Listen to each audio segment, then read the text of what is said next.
Bismillahirrahmanirrahim. Assalamualaikum warahmatullahi wabarakatuh.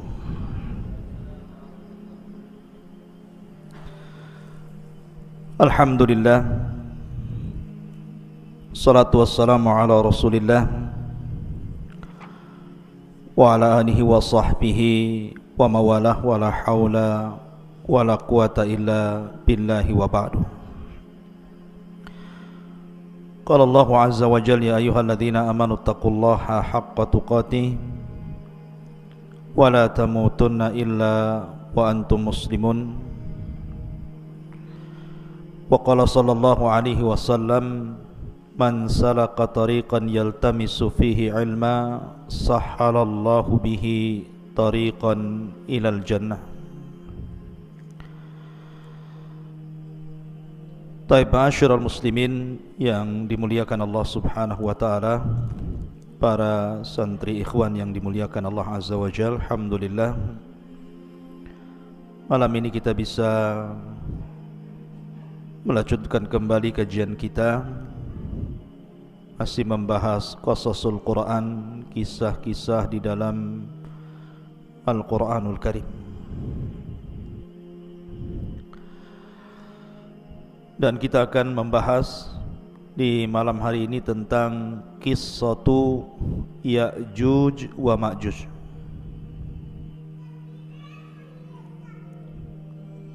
Artinya malam ini kita akan membahas satu tanda dari tanda-tanda kiamat besar.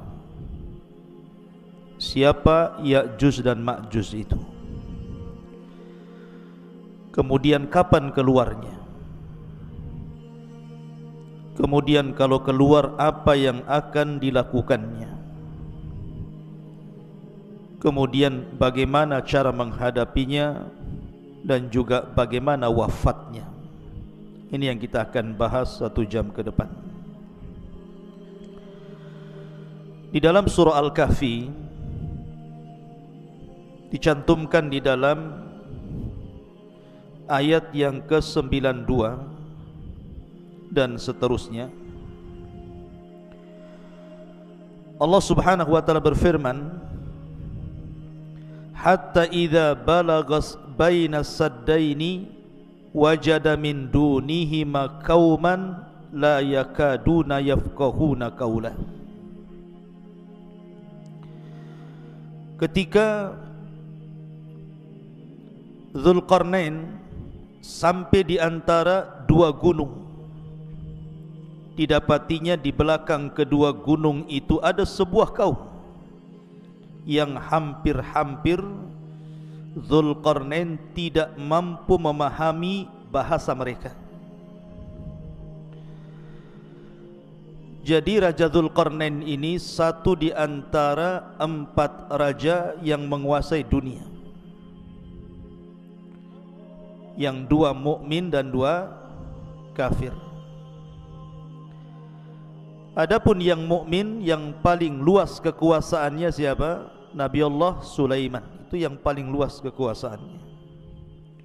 Karena kekuasaan Sulaiman bukan bagi bangsa manusia saja, bangsa jin pun dikuasai dia.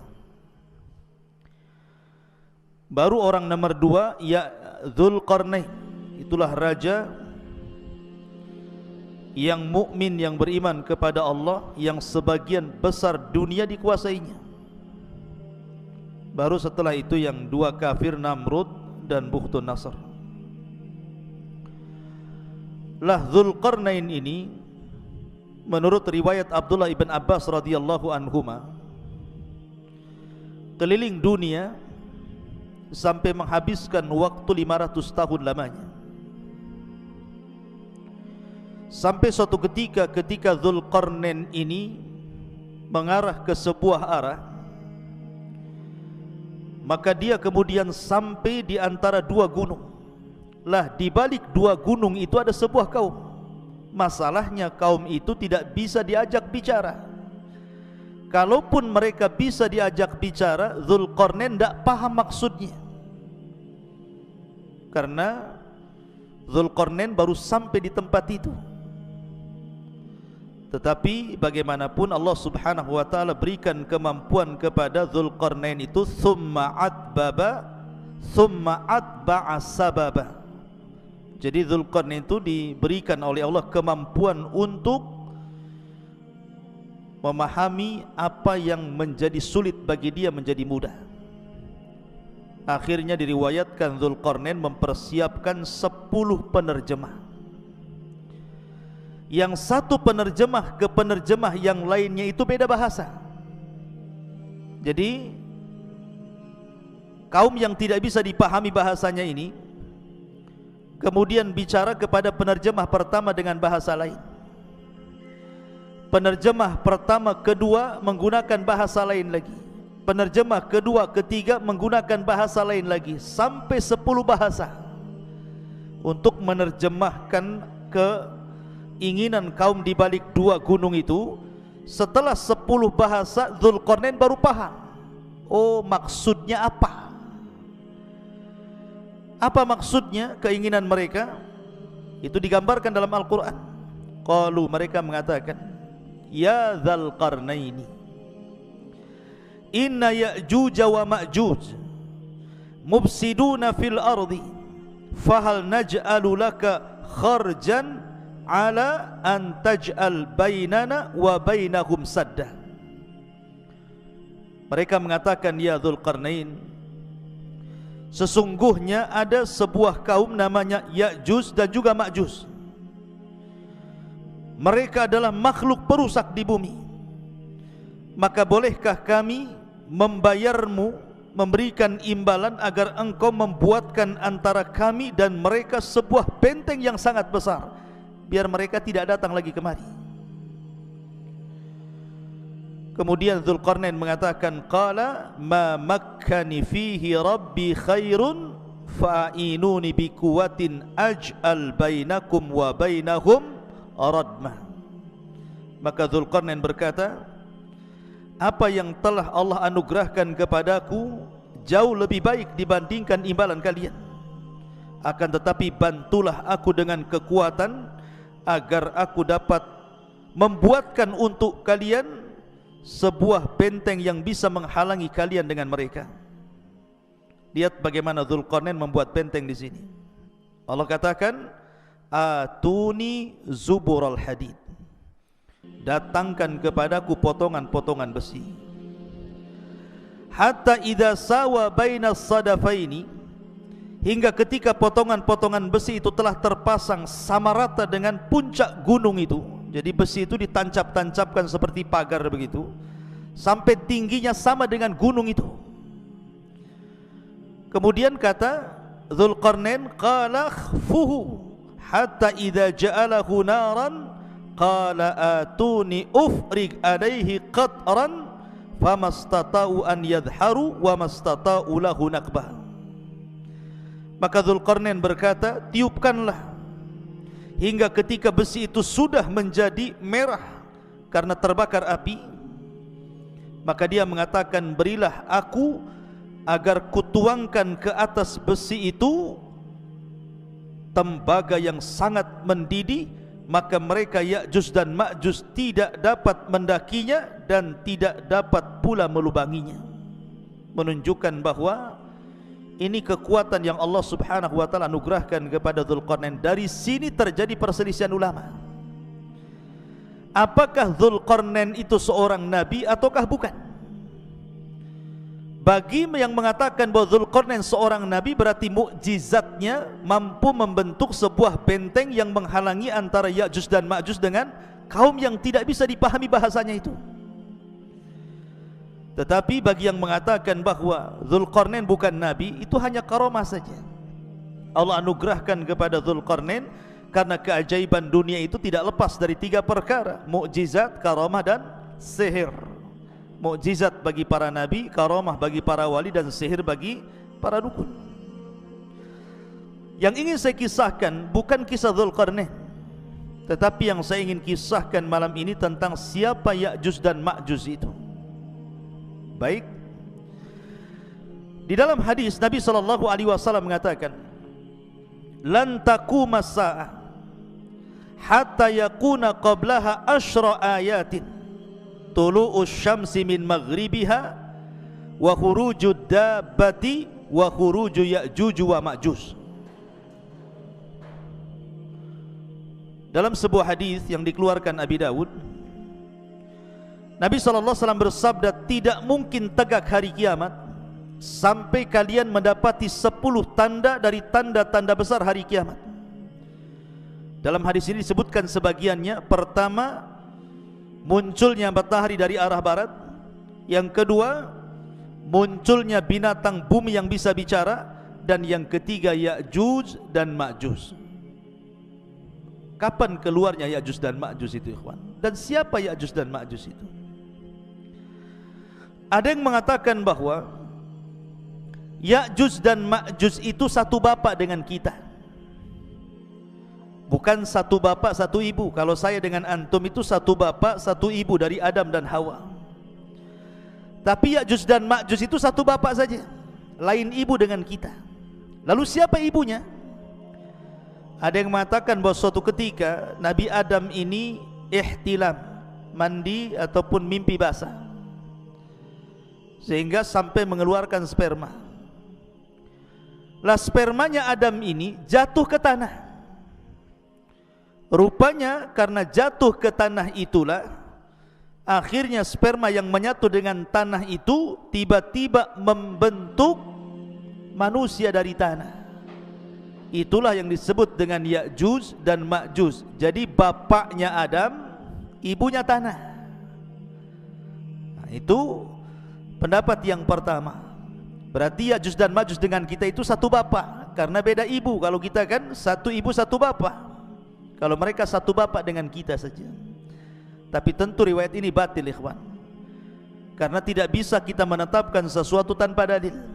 Ini cerita Israiliyat ya. Tetapi pendapat yang kuat bahwa Ya'juj dan Ma'juj itu satu bapak satu ibu dengan kita. Dia turunan Adam dan juga turunan Hawa. Allah Subhanahu wa taala berfirman dalam surah Al-Ankabut ayat 15, fa'anjaynahu wa ashabas safinati, kami selamatkan Nuh dan seluruh orang-orang yang ada di perahunya. Dan Allah juga mengatakan dalam surah As-Saffat ayat 77, wa ja'alna dzurriyyatahu humul baqin, dan kami jadikan seluruh anak turunan Nuh itu yang akan hidup sampai kiamat. Dari sini bahwa Ya'juj dan Ma'juj itu secara nasab itu sampai kepada Nuh alaihi salatu wassalam.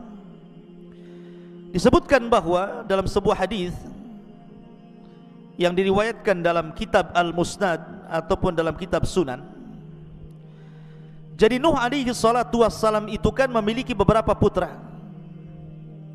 Ada 4 putra, tetapi yang satu kafir, namanya Kan'an, itu kafir, ikut agama ibunya dan mati tenggelam. Adapun yang tersisa adalah Syam, kemudian Ham, kemudian Yafis. Itu 3 putra Nuh yang masih hidup kala itu, yang ada di perahu Nuh itu. Pertama Syam, kemudian Ham, kemudian Yafis. Adapun Syam itu disebut Abul Arab, bapaknya orang-orang Arab. Jadi seluruh orang Arab itu turunan Syam. Adapun Ham maka disebut Abu Sudan, orang-orang Sudan, orang-orang berkulit hitam itu bapaknya siapa? Ham.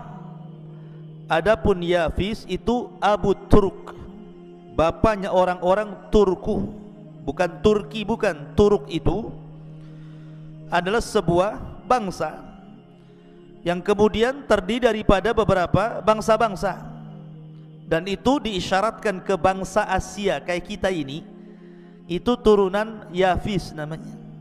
Jadi Turk itu banyak kabilah-kabilah. Lah salah satu kabilah Turk itu adalah Ya'juj dan Ma'juj. Jadi Ya'juj dan Ma'juj itu turunan daripada Yafis, dan Yafis ini putra Nuh alaihi salatu wassalam, dan nasab Nuh sampai kepada Adam alaihi salatu wassalam. Dari sini jelaslah bahwa Ya'juj dan Ma'juj itu manusia sama dengan kita. Dia bukan makhluk yang menyeramkan, bukan monster, bukan apa, bukan, sama dengan kita manusia, turunan Yafis ibn Nuh alaihi salatu wassalam. Ma'asyiral muslimin yang dimuliakan Allah Subhanahu wa taala. Bicara tentang Ya'juj dan Ma'juj tentu juga tidak lepas daripada bicara tentang Dzulqarnain tadi. Karena bagaimanapun yang memenjarakan Ya'juj dan Ma'juj itu Dzulqarnain. Sedikit saya akan jelaskan secara singkat tentang Dzulqarnain biar antum paham. Dzulqarnain ini ikhwan adalah seorang raja yang menguasai dunia. Tadi saya katakan perselisihan ulama tentang Dzulqarnain, apakah dia nabi ataukah dia bukan, bahkan ada yang mengatakan dia malaikat.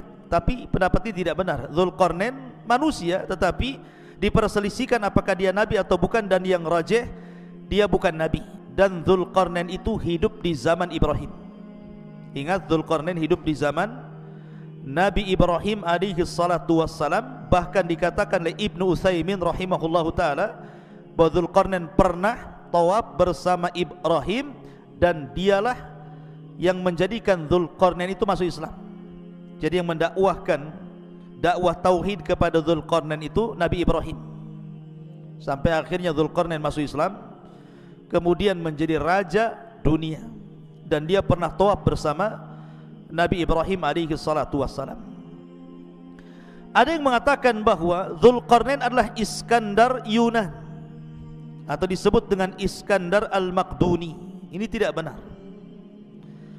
Memang Iskandar Yunan atau Iskandar Al-Maqduni yang dia punya guru namanya Aristoteles. Atau pernah dengar Aristoteles itu pendiri pemahaman filosof ya, kalau disebut dengan filosof Yunan itu artinya didirikan oleh Aristoteles. Nah, itu nanti ada murid-muridnya Plato dan yang lainnya ya.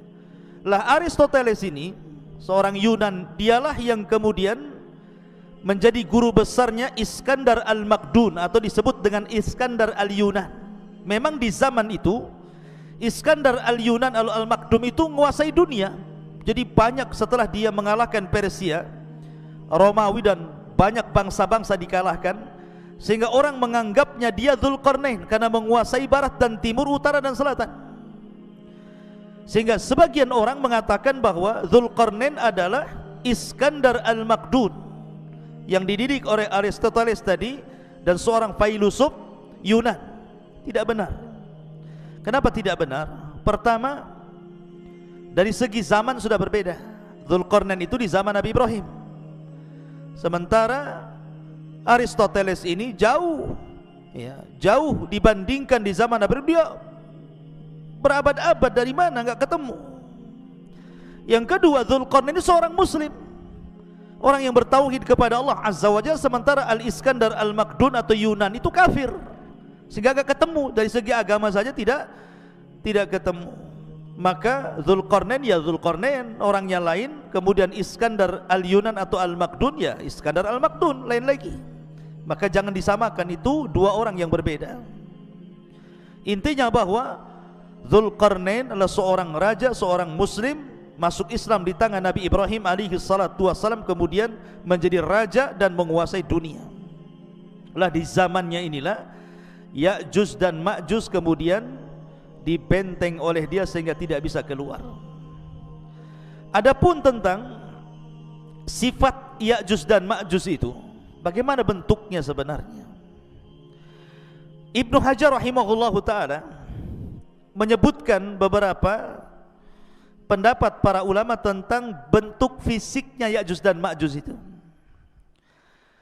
Kata beliau bahwa ada sebagian orang mengatakan bahwa Ya'juj dan Ma'juj itu badannya seperti syajaratil aruz, seperti pohon aruz.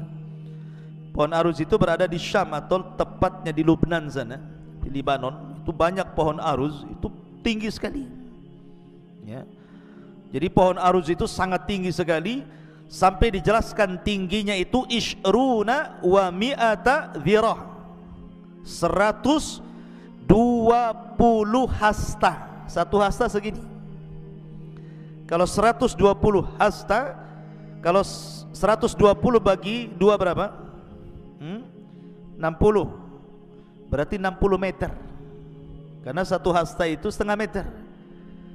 Berarti tingginya Ya'juj dan Ma'juj itu 60 meter. Masjid ini saja baru 10 meter. Berarti 6 kali tingginya masjid ini. Berarti tinggi sekali Ya'juj dan Ma'juj itu. Raksasa kan begitu ya. Ini satu pendapat. Jadi Ya'juj dan Ma'juj itu setinggi itu karena dimisalkan dengan pohon arus yang ada di Syam, di Lubnan sana. Ini satu pendapat. Pendapat yang kedua bahwa Ya'juj dan Ma'juj itu simfun arba'atu adru fi arba'ati adru. Satu dhira, satu hasta. Jadi dia tingginya 4 hasta, lebarnya 4 hasta. Nah, jadi kotak itu jadinya. Ya. Jadi bentuk Ya'juj dan Ma'juj itu 2 meter tingginya, kemudian panjangnya juga 2 meter, lebarnya 2 meter, tingginya 2 meter. Jadi kayak kardus jadinya. Ya. Jadi itu ada juga yang mengatakan Ya'juj dan Ma'juj itu seperti itu. Kemudian juga ada yang berpendapat simfun yaftarishuna adhanahum wa yaltahifuna bil ukhra. Jadi Ya'juj dan Ma'juj itu punya telinga besar sekali. Telinganya besar sekali, panjang. Jadi satu telinga digunakan untuk selimut dia kalau dia tidur, maka satu telinganya lagi digunakan untuk membunuh, untuk menyerang. Nah, ini kayak apa ini? Telinganya besar sekali. Kemudian juga ada yang mengatakan bahwa Ya'juj dan Ma'juj itu tuluhum shibrun aw shibraini wa atwaluhum salasata ashbar. Paling tinggi 3 jengkal segini. Seginilah, segini. Ada juga yang 2 jengkal, ada juga 1 jengkal segini tingginya itu. Berarti manusia kerdil. Tapi sekali lagi ini hanya pendapat, tidak didasari dalil-dalil sama sekali. Ini hanya dinukilkan dari kisah Israiliyat. Jadi Al-Hafidh Ibnu Hajar menukilkan pendapat tentang bentuk Ya'juj dan Ma'juj ini adalah semuanya riwayat dhaifah, tidak ada yang sahih. Lalu yang sahih seperti apa? Yang sahih diriwayatkan dalam sebuah hadis dari Ibnu Harmalah, dari bibinya, yang diriwayatkan oleh Imam Ahmad dalam musnadnya. Ini bentuk fisik asli yang sahih. Disebutkan dalam sebuah hadis, khataba Rasul sallallahu alaihi wasallam wa huwa asibu isba'ahu min ladghati aqrabin. Rasul sallallahu alaihi wasallam berkhutbah dalam keadaan jarinya tersengat kalajengking. Kemudian beliau mengatakan, innakum taquluna la aduwa wa innakum la tazaluna tuqatiluna aduwan hatta ya'tiya Ya'juj wa Ma'juj iradul wujuh sigharul uyun syuhbus syi'af min kulli hadhabin yansilun ka'anna wujuhahum al-mujanal mutraqatu. Kata Nabi SAW, kalian mengatakan tidak ada musuh lagi, padahal sesungguhnya kalian akan terus memerangi musuh sampai datangnya sebuah kaum yang namanya Ya'juj dan Ma'juj. Siapa mereka?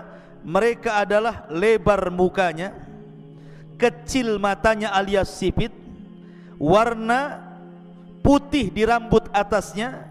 Mereka mengalir dari tempat-tempat yang tinggi, seakan-akan wajah mereka persis seperti perisai perang. Artinya bahwa Ya'juj dan Ma'juj itu kalau kita kelompokkan satu dunia ini, orang-orang yang mirip dengan Ya'juj dan Ma'juj itu berdasarkan hadis Imam Ahmad ini mengisyaratkan kemana? Ke bangsa Cina. Ke bangsa Cina kan. Kita ini orang-orang Asia itu kan matanya sipit, bulat, pendek gitu ya. Orang-orang kayak orang-orang Mongol gitu ya. Ya, jadi Ya'juj dan Ma'juj itu disyaratkan kepada bangsa-bangsa Cina. Tapi bukan berarti kemudian Ya'juj dan Ma'juj itu Cina, tidak ada. Bukan, orang Cina bukan Ya'juj dan Ma'juj. Maksudnya fisiknya persis seperti mereka, seperti orang Cina. Kalau Novel ini tidak seperti orang Cina, orang Bangla ini. Ya. Jadi Ya'juj dan Ma'juj itu seperti orang Cina, maksudnya fisiknya, tapi bukan berarti Cina itu Ya'juj Ma'juj, tidak. Karena ada yang berpendapat bahwa Ya'juj Ma'juj itu Cina, bukan. Kemudian benteng yang dibangun Dzulqarnain itu tembok Cina, ya, nggak nyambung ikhwan. Jaka sembung nggak nyambung. Kenapa? Karena tadi saya sudah jelaskan ayatnya kan, bahwa temboknya Dzulqarnain itu terbuat dari besi, kemudian dilumuri tembaga. Nah, tembok Cina dari mana? Dari tembok, dari batu bata aja disusun. Yang kedua, tembok Cina pernah roboh sebagiannya. Kalaupun seandainya dirudal itu bisa roboh, tapi bentengnya Ya'juj dan Ma'juj tidak bisa, kuat sekali. Dan itu berdasarkan Al-Quran dan juga hadis Nabi SAW. Tidak mungkin roboh benteng itu kecuali Allah izinkan roboh. Jadi tidak ada kaitan benteng Cina dengan bentengnya Dzulqarnain atau Ya'juj dan Ma'juj dengan orang Cina. Nggak ada kaitan di situ. Ya'juj dan Ma'juj lain, benteng Cina juga lain, bukan benteng Ya'juj dan Ma'juj. Ya. Secara fisik ya persis gitu saja. Ya. Ma'asyiral muslimin yang dimuliakan Allah Subhanahu wa taala. Kemudian dari segi jumlah mereka kan sekarang terkurung ikhwan, karena ada yang mengatakan di balik benteng ini di mana? Apakah dalam tanah, di gua-gua, di gorong-gorong gitu ya, atau di dalam dasar lautan, atau di atas bumi, wallahu alam.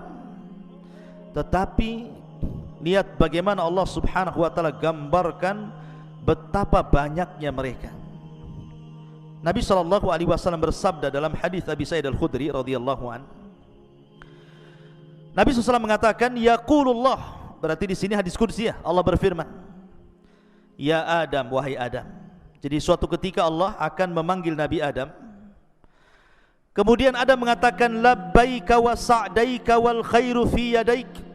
Kata Adam, labbaik, ku sambut panggilanmu ya Rabb dengan senang hati dan kebaikan semua di tanganmu ya Rabb. Fayaqul, maka Allah berfirman, akhrij ba'than nar. Wahai Adam, keluarkan pasukan penghuni neraka. Adam, keluarkan pasukan penghuni neraka. Kemudian dia mengatakan, inna kulla alfi tis'a mi'atin wa tis'atan wa tis'ina fa indahu yashibus saghir wa tada'u kullu dhati hamlin hamlaha wa taran nasa sukara wa ma hum bisukara walakinna adzaballahi syadid. Qalu ya Rasulullah wa ayyuna dhalikal wahid? Qala abshiru fa inna minkum rajulan wa min Ya'juj wa Ma'juj alfa. Perhatikan. Kemudian kemudian Allah berfirman kepada Adam, keluarkan pasukan penghuni neraka. Adam bertanya, apa pasukan penghuni neraka itu ya Rabb? Maka Allah mengatakan, mereka dari setiap 1000 orang 999 orang. Jadi perbandingan kita dengan Ya'juj dan Ma'juj itu, jadi kalau ada 1000 orang, maka satu kita 999 Ya'juj dan Ma'juj. Anda bisa bayangkan bandingannya itu. Jadi kalau antum di sini ada 20 orang, dibandingkan dengan Ya'juj dan Ma'juj, setiap satu orang bandingannya 999. Berarti jumlah mereka banyak. Jadi kalau antum melawan Ya'juj dan Ma'juj, antum satu orang melawan 999 Ya'juj dan Ma'juj. Kira-kira menang gak tuh? Antum satu orang lawan satu orang aja kalah antum. Ini 999, bonyok lah. Banyak jumlahnya kan. Macam mana cara melawannya ini? Sekian banyaknya itu kan. Kemudian Allah berfirman, membacakan ayat Al-Quran setelah menyebutkan mereka dari setiap 1000 orang 999 orang. Ketika itu anak kecil menjadi beruban, setiap yang hamil melahirkan apa yang dikandungnya, dan kamu lihat orang-orang seakan-akan mabuk padahal mereka tidak mabuk, tetapi karena azab Allah yang sangat keras. Para sahabat bertanya, Rasul, siapa yang satu itu? Maka Nabi SAW mengatakan, bergembiralah, sesungguhnya penghuni neraka itu satu di antara kalian, dan Ya'juj dan Ma'juj 1000 dari mereka. Artinya dari 1000 orang itu satu di antara kita, 999 dari mereka. Menunjukkan penghuni neraka banyak sekali. Karena dari Ya'juj dan Ma'juj saja bandingannya 1 banding 999 jiwa gitu ya. Maka dari hadis ini ada beberapa faedah. Pertama, Ya'juj dan Ma'juj calon penghuni neraka. Yang kedua, jumlah mereka besar. Dan yang ketiga, mereka adalah turunan Adam alaihi salatu wassalam. Ada hadis, tetapi memang dilemahkan sebagian para ulama, yang mengatakan bahwa Ya'juj dan Ma'juj itu, jelaskan, Ya'juj ummatun wa Ma'juj ummatun, kullu ummatin arba'atu alafin ummah, la yamutur rajulu minhum hatta yang dura ila alfi dzakarin min sulbihi kulluhum qad hamala silah. Jadi ada hadis yang mengatakan satu orang Ya'juj dan Ma'juj itu tidak akan mati, tidak akan mati sampai dia melahirkan anak cucunya, sampai jumlah mereka itu 1000 orang baru mereka mati. Jadi kalau Ya'juj dan Ma'juj ini mati, pasti sudah memiliki anak cucu dan jumlahnya 1000 orang, dan mereka sudah siap berperang dengan senjata mereka. Tapi hadis ini lemah ya. Tapi masyhur dalam kisah-kisah Ya'juj dan Ma'juj kalau dijelaskan oleh para ulama. Taib, sekarang pertanyaannya, ada di mana Ya'juj dan Ma'juj itu sebenarnya? Karena di masa Khalifah Abbasiyah, di masa Khalifah Abbasiyah ketika itu yang memimpin siapa? Al-Wathiq.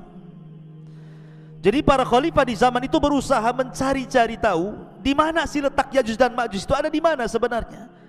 Ada di hutan Jabal Uhud kah? Ada di mana kah? Kita tidak tahu.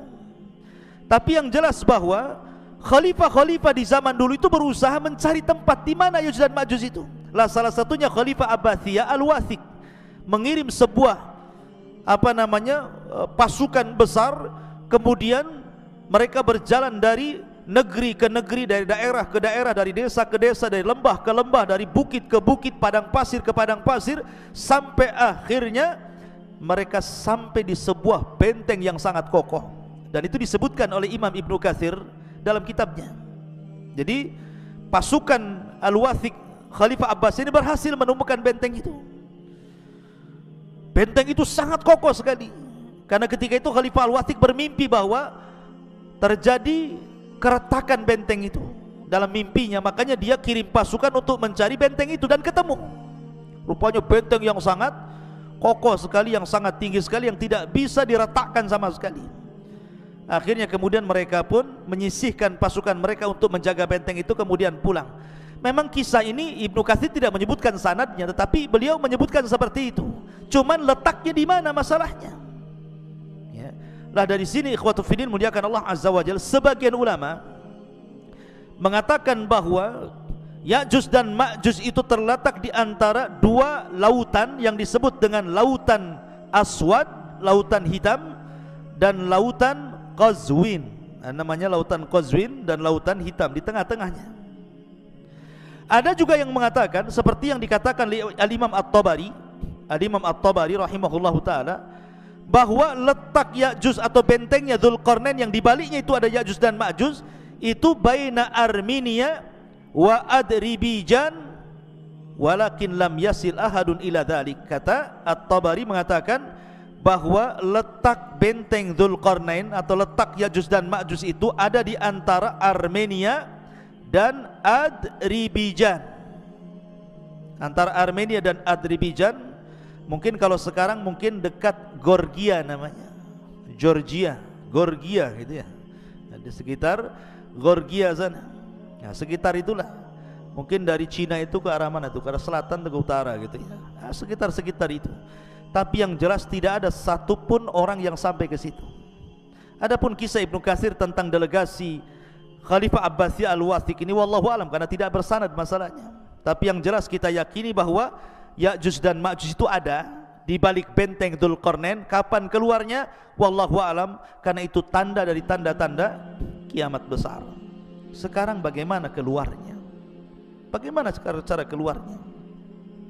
Ma'asyiral muslimin yang dimuliakan Allah Azza wa Jalla, saya akan runut satu tanda kiamat sebelum keluarnya Ya'juj dan Ma'juj. Kita tahu bahwa sebelum keluarnya Ya'juj dan Ma'juj itu dari tanda-tanda kiamat besar adalah keluar Dajjal. Dajjal dulu ya. Dajjal dulu keluar, baru kemudian Ya'juj dan Ma'juj. Jadi Dajjal ini fitnahnya adalah fitnah agama. Jadi Dajjal itu fitnahnya fitnah agama. Fitnah agama artinya bahwa Dajjal ini sama sekali tidak merusak seperti Ya'juj dan Ma'juj. Memang murni fitnah agama, tidak ada kaitan dengan Ya'juj dan Ma'juj ya. Lah kemudian Allah subhanahu wa ta'ala takdirkan turun Isa bin Maryam, kemudian membunuh Dajjal.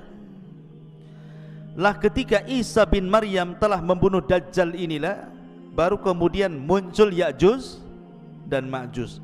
Lah ketika itu Allah subhanahu wa ta'ala memerintahkan Isa untuk sembunyi, karena kalau melawan tidak akan sanggup.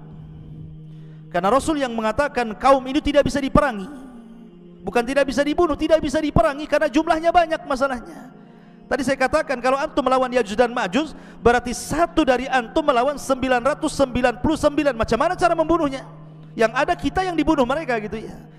Makanya karena saking banyak jumlahnya itulah, makanya Rasul sallallahu alaihi wasallam bersabda bahwa kaum ini tidak bisa diperangi. Makanya kenapa Allah subhanahu wa ta'ala merintahkan Isa untuk membawa pasukan kaum muslimin sembunyi di Bukit Tur. Gak usah dilayan. Kalau kau maksa perang pasti kalah ya. Akhirnya kemudian Isa hanya bertawakal kepada Allah azza wa jal, sampai akhirnya mereka kelaparan di bukit itu sampai kepala kerbau jauh lebih berharga dibandingkan emas dan perak, karena mereka nggak bisa keluar, dikepung saking banyaknya Ya'juj dan Ma'juj itu. Lah dari sini ikhwatu fillah muliakan Allah azza wa jalla, Allah subhanahu wa ta'ala berfirman, ataupun hadis Nabi sallallahu alaihi wasallam dari Sam'an, dari Nawas ibn Sam'an, idh awhallahu ila Isa, Allah subhanahu wa ta'ala mewahyukan kepada Isa bin Maryam, inni qad akhrajtu ibadan li la yadani li ahadin biqitalihim faharriz ibadi ila tur. Sesungguhnya aku mengeluarkan hamba-hambaku yang tidak ada kemampuan bagi seorang pun untuk memeranginya. Biarkanlah mereka hamba-hambaku menuju Tur. Jangan dilayan Ya'juj dan Ma'juj itu. Wa yab'atsullahu Ya'juj wa Ma'juj wa hum min kulli hadabin yansirun. Maka Allah subhanahu wa ta'ala mengeluarkan Ya'juj dan Ma'juj, mereka mengalir dari setiap ketinggian seperti bah api saking banyaknya. Fayamurru wa awailuhum ala buhairati tabariyah fayashrabun ma fiha wa yamurru akhiruhum fayaquluna laqad kana bihadhihi marratan ma. Kemudian mereka melewati danau Tabariyah. Jadi satu kloter Ya'juj dan Ma'juj yang baru keluar dari benteng itu sampai di danau Tabariyah. Lah benteng Ya'juj dan Ma'juj itu kan sudah retak tuh. Rasulullah SAW di zamannya saja ada bolongan seperti ini bentengnya. Jadi dalam musuh itu bisa ngeker tuh dari dalam tuh. Jadi apa yang di luar dikeker gitu ya, tapi tidak bisa keluar. Jadi kelompok yang pertama keluar itu mereka melintasi sebuah danau yang disebut dengan Danau Tiberias, Danau Tabariyah dalam bahasa Arab, dalam bahasa kita Tiberias itu. Mereka minum sampai kering, tidak ada sisa air itu, padahal baru sedikit itu yang keluar. Kemudian kloter yang kedua datang dan mengatakan, sungguh dulu di sini banyak airnya, kenapa kemana air ini? Padahal sudah diminum oleh kloter pertama. Saking banyaknya, bayangkan, minum pun semuanya diminum dia. Lewat danau diminum dia, lewat got diminum dia, semua diminum dia. Karena mereka nggak pernah melihat air seperti itu kan, mereka terbenteng dalam benteng. Kemudian qalu, aduh, Bang Karim ini ganggu saja nih. Qalu, mereka mengatakan, ya dzal qarnaini inna Ya'juj wa Ma'juj mufsiduna fil ardi fahal naj'alu laka kharajan ala an taj'al bainana wa bainahum sadda. Kemudian Dzulqarnain mengatakan, sesungguhnya Ya'juj dan Ma'juj mereka perusak di permukaan bumi. Jadi ikhwan, ketika Ya'juj dan Ma'juj keluar itu, Ya'juj dan Ma'juj itu fitnahnya berbeda dengan Dajjal. Kalau Dajjal itu kan fitnah agama. Kamu kalau ikut saya senangkan, tapi kalau tidak ikut saya bunuh kau. Bahasanya seperti itu. Ataupun mungkin fitnah yang lain, fitnah dabatul ar gitu ya, fitnah binatang yang melata dari perut bumi, tugasnya stempel saja, mukmin kafir gitu. Tapi Ya'juj dan Ma'juj ini memang asli merusak, tidak ada hubung kait dengan agama. Pokoknya keluar saja, dia dibantainya semua orang yang di luarasnya. Lihat pohon ditebang, lihat bangunan dirobohkan, lihat air disedot airnya, lihat lautan habis dimakannya. Pokoknya semua yang ada di depannya dihancurkan dan tidak dibangun lagi. Jadi tugasnya yang merusak saja. Semua dirusak, hutan dirusak, bangunan dirusak, orang dibantai. Bahkan ada yang mengatakan bahwa kalau dia membunuh di luarasnya, bukan hanya dibunuh, dimakan bangkainya. Jadi mereka itu kanibal, memakan, bahkan sesama mereka pun mereka memakan. Bagi mamanya Ya'juj dan Ma'juj meninggal salah satu di antara mereka, dimakan jasadnya. Sampai seperti itu gitu ya kerusakannya. Jadi ngeri gitu ya Ya'juj dan Ma'juj itu. Makanya wajar kalau seandainya tidak ada satupun ras di luar Ya'juj dan Ma'juj, kecuali mereka akan dibantai, dibunuh, dimakan. Kecuali yang sembunyi, mereka selamat. Kalau enggak sembunyi, mereka tidak selamat. Makanya kemudian Ya'juj dan Ma'juj ini mereka akan terus menyerang di luarasnya, akan keliling dunia, akan membantai ke desa-desa, ke kota-kota, ke daerah-daerah, ke kutub-kutub. Mereka akan meluas di mana-mana. Sampai ketika mereka sudah puas karena merasa sudah tidak ada lagi yang diserang, sombong mereka. Kesombongan itulah sampai kemudian mereka mengatakan, qatalna man fil ardi sanaqtuluhu man fis sama, katanya. Kami sudah membantai orang-orang yang di bumi, sekarang yang di langit ku bantai juga, katanya. Lihat, dia mau membantai orang-orang yang di langit, malaikat. Bumi ini kecil ikhwan, dibandingkan dengan langit, kata Nabi SAW, seperti kita punya cincin dilempar ke padang pasir. Bumi itu cincinnya, padang pasir itu langitnya. Apalagi panah tombak kecil-kecil lagi kan gitu ya. Kemudian dilemparkan ke bumi, macam mana coba?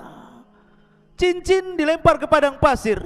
Lah, bumi ini cincinnya, langit di padang pasirnya. Kemudian mereka melempar tombak, melempar tanah ke langit, panah-panah ke langit. Kemudian mereka ditipu oleh Allah. Wa yakiduna kaida. Tiba-tiba Allah sedot itu panah sama tombak itu sampai keluar jalur awan, sampai gak kelihatan ya. Kemudian setelah tombak dan panah mereka itu menembus awan-awan, tiba-tiba kemudian dibalikan lagi sama Allah. Dan Allah Subhanahu wa ta'ala kemudian lumuri di ujung-ujungnya itu darah-darah, seolah-olah mereka sudah membunuh orang-orang yang ada di langit, padahal tidak ada satu makhluk yang terkena tembakan itu. Allah hendak menipu daya mereka sehingga mereka makin sombong. Sekarang mana lagi, di langit sudah kami bunuh, di bumi sudah kami bunuh, mana lagi katanya. Sombongnya mereka. Dari itulah maka akhirnya Allah Subhanahu wa ta'ala, al jaza'u min jinsil amal, mulai Allah membalas perbuatan mereka. Ma'asyiral muslimin yang dimuliakan Allah Subhanahu wa ta'ala, lah Ya'juj dan Ma'juj ini sebenarnya mereka susah keluar sebenarnya. Setiap hari itu mereka, sampai hari ini mereka hendak keluar, melobangi. Jadi kalau sudah lubang, kemudian matahari mulai terbit, maka matahari mulai terbenam, maka mereka kemudian pulang lagi. Begitu setiap hari ya. Ketika mereka datang lagi, rupanya lubang yang kemarin sudah tertutup lagi. Sampai akhirnya di akhir zaman, kata Nabi SAW, pimpinan mereka Ya'juj dan Ma'juj mengatakan kepada anak buahnya, ghadan nahfiru insyaallah. Besok, katanya Ya'juj dan Ma'juj, pemimpinnya mengatakan, kita akan gali lagi lubang ini insya Allah. Setelah diilhamkan pemimpinnya mengucapkan insya Allah, maka tiba-tiba lubang itu tidak kembali lagi, tetap lubang. Akhirnya digali sampai mereka bisa menembus di luar benteng. Dari situ Allah mengatakan min kulli hadabin yansilu, keluar semua dari lubang itu, kemudian membantai, membunuh di luarasnya. Ma'asyiral muslimin yang dimuliakan Allah Azza wa Jalla, lalu bagaimana akhir perjalanan Ya'juj dan Ma'juj itu? Jadi ketika Ya'juj dan Ma'juj itu sudah membantai semua di luar rasnya, manusia-manusia di luar rasnya, kecuali yang selamat ya tadi Isa dan para pengikutnya yang ada di Bukit Tur, dan orang-orang yang sembunyi entah di mana, entah berantai, yang penting mereka selamat. Maka Isa melihat kerusakan itu kemudian berdoa kepada Allah agar Allah menghancurkan mereka. Dari sini Allah Subhanahu wa taala kemudian mengutus apa? Naghaf. Apa naghaf? Naghaf itu semacam ulat.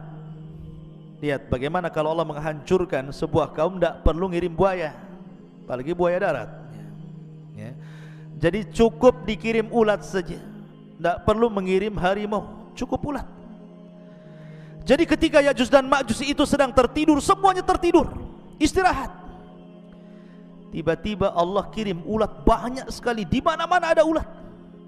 Rupanya ulat itu berjalan ke belakang sampai di tengkuknya. Tiba-tiba Allah Subhanahu wa taala jadikan ujung mulut ulat itu menembus tengkuk Ya'juj dan Ma'juj, masuk dari belakang, kemudian merusak isi badannya. Subhanallah, seperti listrik kalau antum cabut gardunya itu, apa yang terjadi? Bukan satu yang mati, satu batang mati. Kalau gardunya dicabut, satu batang mati. Artinya ketika satu Ya'juj dan Ma'juj mati, semua mati. Bukan ini dulu mati, besok ini, minggu depan ini, enggak ya. Jadi satu mati, mati semua. Subhanallah, coba bayangkan bagaimana Allah Subhanahu wa taala bisa mewafatkan Ya'juj dan Ma'juj dalam satu waktu. Tidak harus menunggu hari ini, besok, bulan, enggak. Satu mati semua.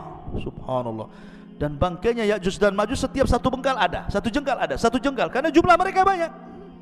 Sehingga Isa bin Maryam kebingungan ketika melihat jusas, bangkai-bangkai Ya'juj dan Ma'juj yang berserakan di sana sini. Maka kemudian Isa pun berdoa kembali untuk Allah membersihkan mereka. Dikirimlah burung-burung unta, burung-burung besar seperti unta. Kemudian diangkatlah jasadnya. Dalam riwayat Musnad Imam Ahmad, dilempar ke lautan entah berantah laut mana.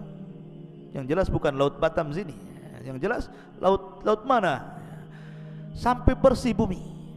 Yang namanya bangkai dibuang tetap masih ada sisanya. Maka Isa berdoa lagi agar betul-betul Allah Subhanahu wa taala membersihkan bumi. Maka Allah kirimkan hujan, sampai hujan ini membuat banjir, sehingga sisa-sisa Ya'juj dan Ma'juj masuk ke sungai-sungai, masuk ke solokan, masuk ke laut-lautan. Akhirnya betul-betul bersih bumi. Allah kembalikan bumi seperti di zaman Adam. Pohonnya besar-besar, sampai pohon delima, satu buah, satu kampung bisa masuk ke cangkangnya. Bisa bayangkan, pohonnya besar, satu buah delima itu kalau dibelah, satu kampung bisa masuk ke cangkangnya itu, sambil makan di dalam. Kalau delima sekarang segede gini, sudah kecut lagi, kecil gini. Jadi nanti di akhir zaman itu delima itu, ruman itu besar sekali, ya, bisa puluhan masuk di situ. Karena Allah suburkan kembali sebagaimana di zaman ketika awal bumi dihidupkan, subur. Dari sini akhirnya Isa bin Maryam mulai membawa pasukan Imam Mahdi yang sudah meninggal, memimpin dunia, mematahkan salib, kemudian membunuh babi, kemudian menegakkan keadilan. Bagi yang tidak mau ikut syariat Islam maka akan dibantai, bagi yang ikut maka selamat. Sampai akhirnya Isa pun haji. Setelah haji kemudian Isa bin Maryam meninggal dunia. Hanya 7 tahun setelah itu Isa bin Maryam meninggal dunia. Nah, itu diantara kisah Ya'juj dan Ma'juj yang disebutkan dalam surah Al-Kahfi. Wallahu a'lam, mudah-mudahan ada manfaatnya sebagai pengetahuan. Subhanakallahumma bihamdika asyhadu an la ilaha illa anta astaghfiruka wa atubu ilaik. Wallahu ta'ala. Assalamualaikum warahmatullahi wabarakatuh. Intinya bahwa tolong berakhlak kepada Allah. Membahas tafsir dari surah Al-Imran. Lahirlah Imam Muslim, Abi Dawud, Tirmidzi, Ibnu Hibban. Jadi ketika Yunus alaihi salatu wassalam terkena undian itu,